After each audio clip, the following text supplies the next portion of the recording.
저녁이요? 네. 저녁. 평소에 혼나서 못 시켜 먹던 엽떡. 엽떡 한 바켓을 시켜가지고 동생도 우리 집에 있을 거 아니야. 예, 맞아요. 내가 동생하고 같이 엽떡 한 바켓을 둘이서 한번 먹어봐. 사인 먹는데.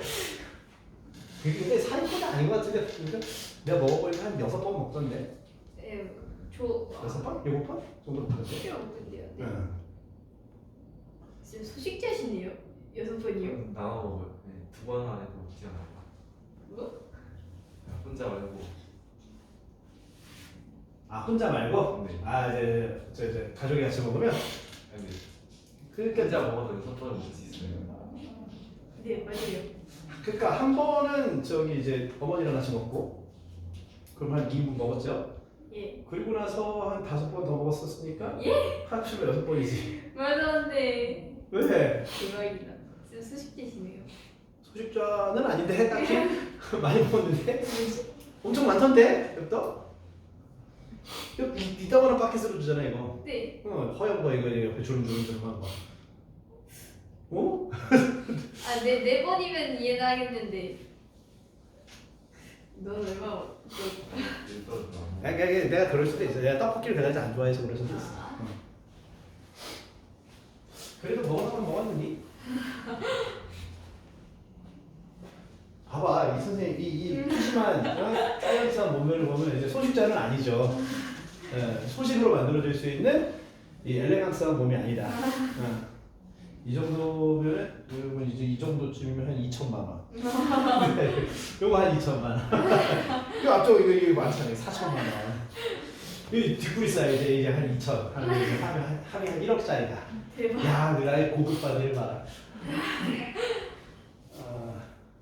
슬프죠?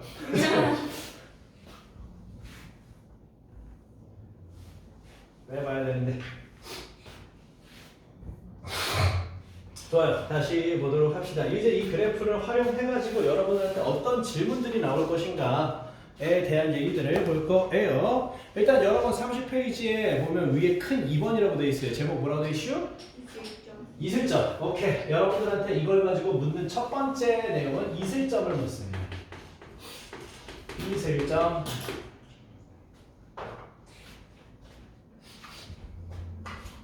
무슨 뜻이고? 일단 직역하면 뜻은 이슬이 맺히기 시작하는 온도인데요. 그러니까 이슬이 맺히기 시작하는 기준 온도인데요. 저 그래프와 관련지어서 잠깐 생각을 해봅시다. 일단 지금 여러분 이 교실에 대해서 얘기를 할게요. 이 교실은 20도라고 쳐볼게요.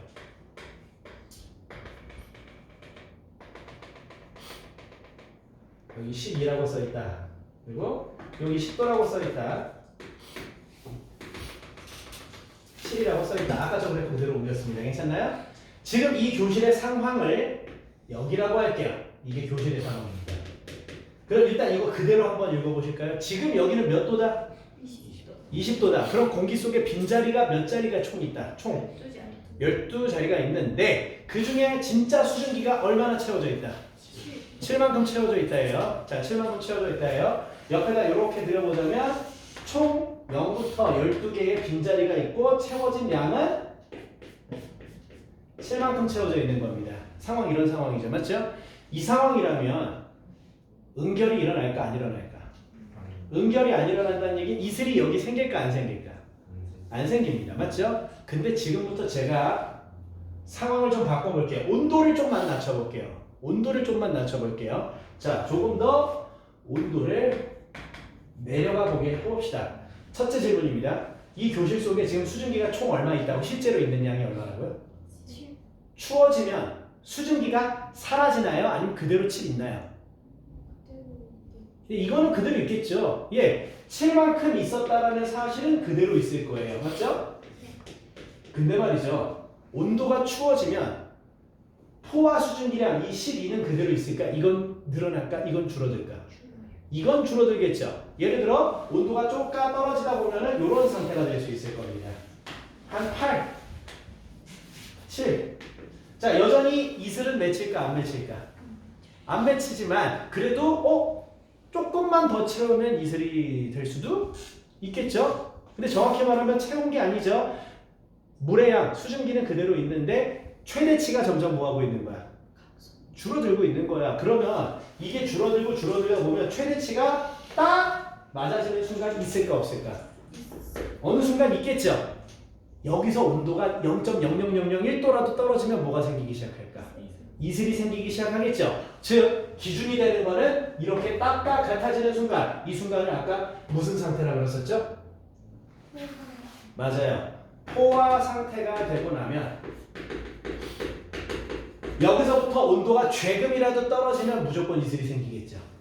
맞습니까? 이걸 그래프 위에서 설명해 보자면 온도가 떨어진다는 건 이 점의 높이, 이게 실제 들어있는 양을 말하는 거죠. 이건 변해요, 안 변해요?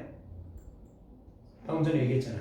안 변한다 했죠? 하지만 온도가 떨어진다는 것은 이 점의 위치를 요렇게 옮기겠다는 얘기죠. 근데 이렇게 하더라도 포화야? 여전히 불포화야? 여전히 불포화죠. 근데 여기까지 옮겨오면요. 이 순간 포화가 되고 여기서부터 조금이라도 떨어지면 어떻게 될까? 이슬이 생기기 시작하게 되겠죠. 즉 이 순간에 온도를 보죠. 몇 도죠? 이슬이 맺히는 시작 온도가 그럼 몇 도 이하일 때라고 말하면 돼요. 10도부터 이하, 10도 이하라고 말하면 되겠죠. 그럼 여러분 지금 이슬점이 10도입니다 라고 대답하면 되는 거예요. 상황 괜찮으신가요? 좋습니다. 그러면 여러분은 이렇게 생각하면 되겠죠. 뜻 자체는 이슬이 맺히기 시작하는 온도인데 여러분의 생각은 이걸로 해두시면 돼요. 온도를 낮추다가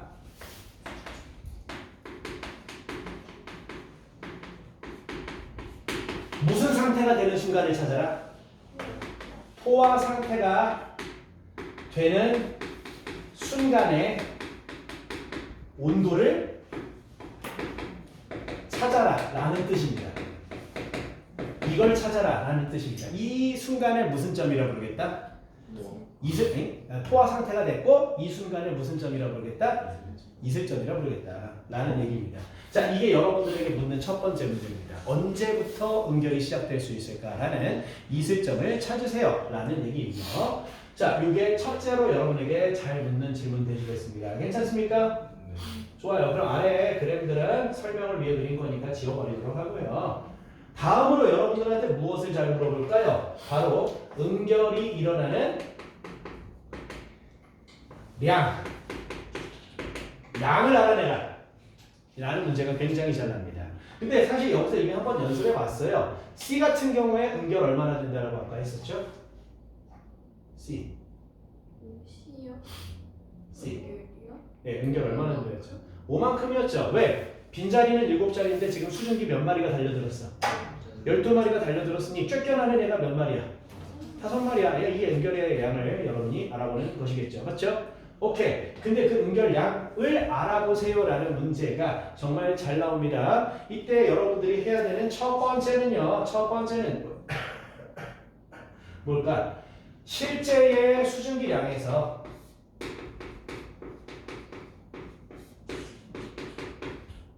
자, 해당 온도의 포화 수증기량을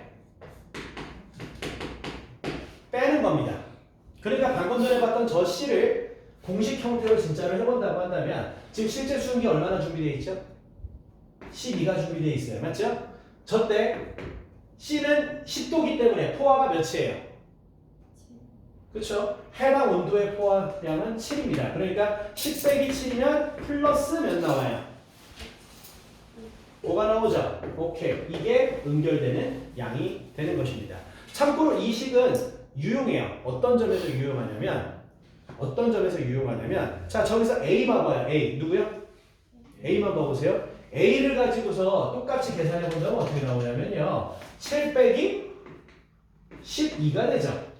그리고 7 빼기 12가 되는 순간 얘는 플러스 5가 아니라 뭐가 돼요?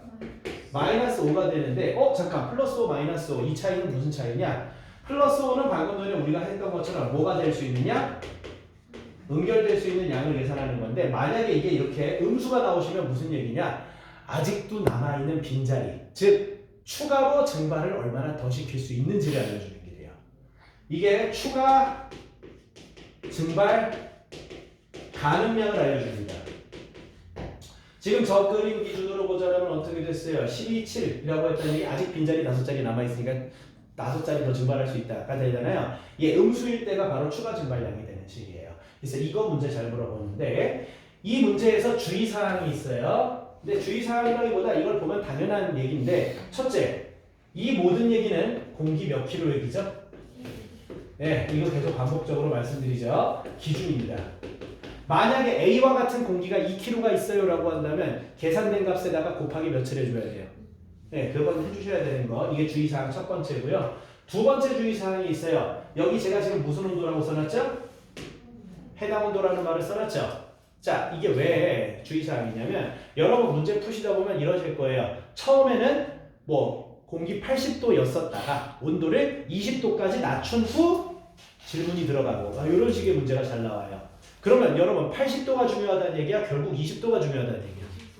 결국 20도죠. 근데 결국 20도가 됐다라고 말을 했는데 거기다 80도 포화 수증기랑 쓰면 어떻게 될까요? 당연히 틀립니다. 네, 당연히 틀립니다.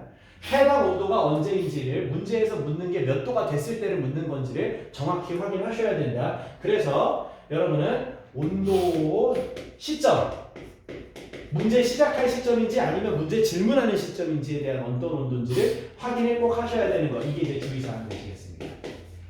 이해되십니까? 그래서 이 응결량 문제 잘 내시게 됩니다. 괜찮을까요? 좋아요. 그 다음 마지막입니다. 이거랑 관련해서 굉장히 잘 나는 문제 세 번째는요.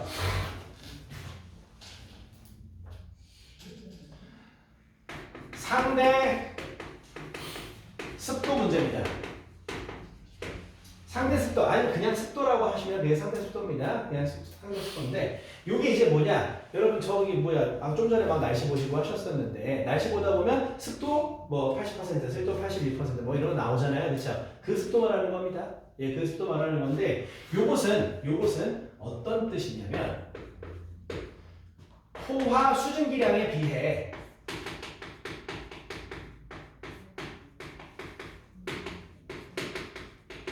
여러분이 공기 속 실제 수증기가 채워진 비율값을 말해요. 그러면 아까 이슬점 같은 경우는 뭐가 되는 순간을 찾으면 된다 했었죠? 포화되는 순간이라면 가득 찬 순간을 말하죠. 이럴 때는 습도 몇 프로라고 나올까? 100%라고 나오겠죠. 100%라고 나올 것이고요. 아까 A 같은 경우는 아직도 빈자리가 남아 있었죠. 이런 상태라면 100% 나올까? 100%보다 작게 나올까?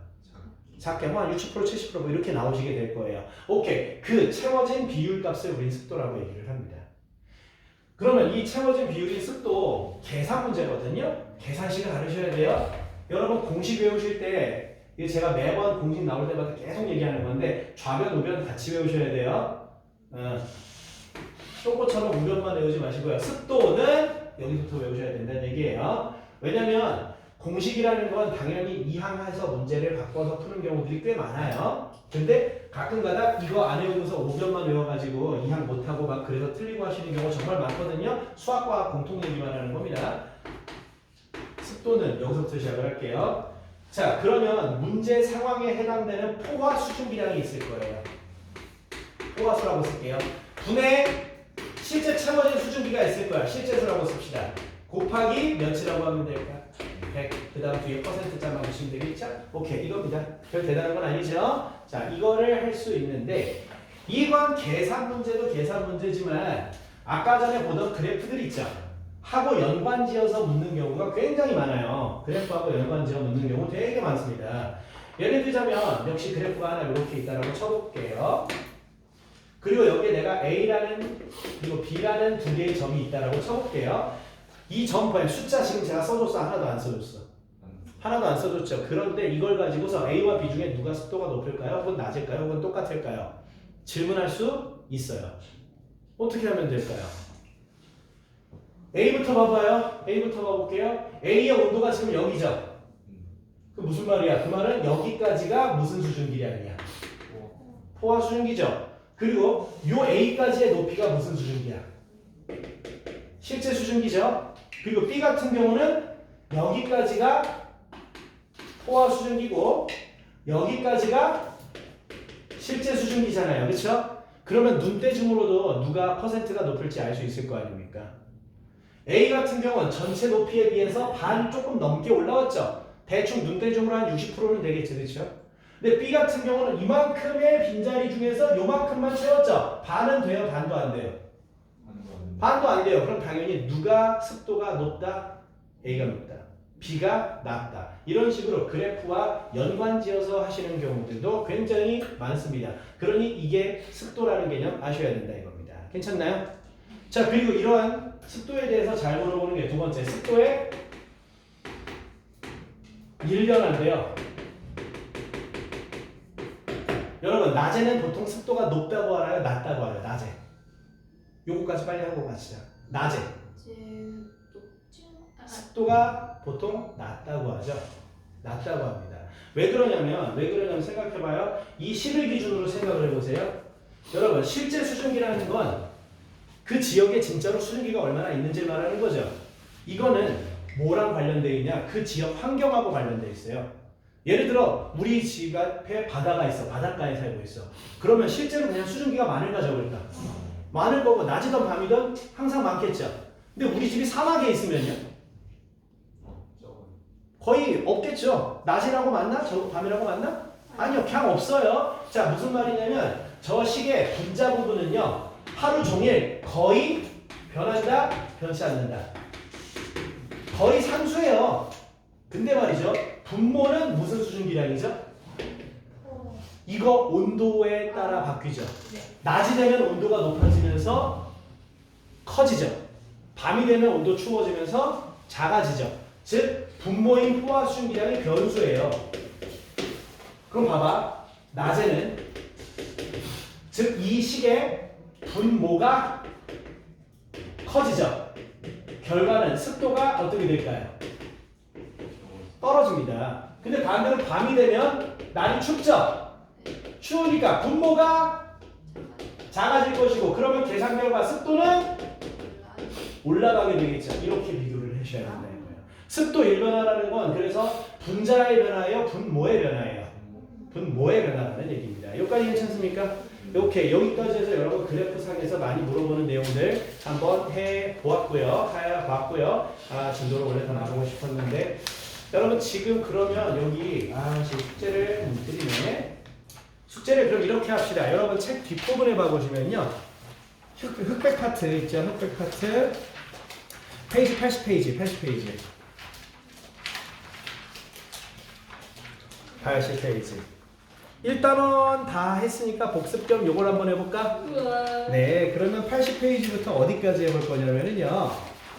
요거 한 번에 많이 해도 되지 않을까? 한 3세트 해도 되지 않을까? 85까지. 85까지. 예, 1단원의 복습 겸 85까지 해보도록 하겠습니다. 그럼 괜찮니? 오케이, 여기까지 할게요. 고생했습니다.